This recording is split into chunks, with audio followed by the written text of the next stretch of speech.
ప్రజలకి కాంగ్రెస్ పార్టీ అంటే నమ్మకం.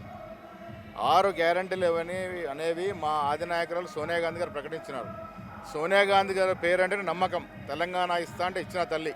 సో 6 గ్యారంటీ సోనియా గాంధీ గారు ప్రకటించినారు కాబట్టి ప్రజల్లో నమ్మకం ఏర్పడి ఆనాడు రేవంత్ రెడ్డి గారు చెప్పే మాటలు విని మమ్మల్ని అధికారులు తీసుకొచ్చినారు. సో మా బాధ్యత ఇవాళ ఈ 6 గ్యారంటీలు కూడా వీలైన త్వరగా ప్రజలకు తీసుకెళ్లాలని. దానిలో 2 గ్యారంటీలు ఉచిత బస్సు 10 లక్షల స్కీమ్ అనేది మేము 48 గంటల లోపల ఇవ్వగలిగినాం. ఇవాళ దాదాపు 65-70 రోజుల పాలన ఇంకో 2 గ్యారంటీలు 6 గ్యారంటీ ఇంకో 2 గ్యారంటీలు ఇవ్వబోతా ఉన్నాం. గృహజ్యోతి 200 యూనిట్ల ఫ్రీ కరెంట్ ఇవ్వబోతా ఉన్నాం. 500కే సిలిండర్ ఇవ్వబోతా ఉన్నాం. ఇవంతా కూడా కాంగ్రెస్ పార్టీ స్కీమ్లను కూడా సామాన్యుడు అతి సామాన్యుడికి చేరులు ఉండే స్కీమ్స్. వారు బాగుపడాలి, సామాన్య ప్రజానికం బాగుపడితేనే నిజమైన ప్రజాపాలన అందించినట్టుగా అవుతుంది. కాబట్టి కాంగ్రెస్ పార్టీ నమ్ముకున్న సిద్ధాంతాన్ని మాట ఇచ్చిన మాట తప్పకుండా ఈ గ్యారంటీలు ఇస్తూ ఉన్నాం.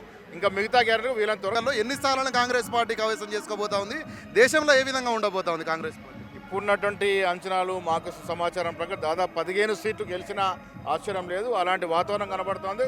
ప్రజలు అసెంబ్లీలో ఇంకా కొన్ని తక్కువ సీట్లు ఎందుకు ఇచ్చామని ఆలోచనలు పడతా ఉన్నారు. డెఫినెట్గా 15 సీట్లు గెలిచి తీరుతాం.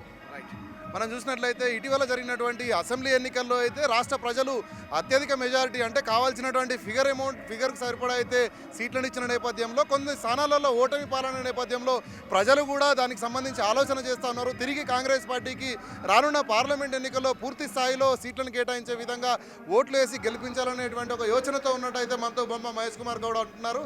కెమెరామెన్ హరీష్తో రామ్ ప్రసాద్ చేవెళ్ళ.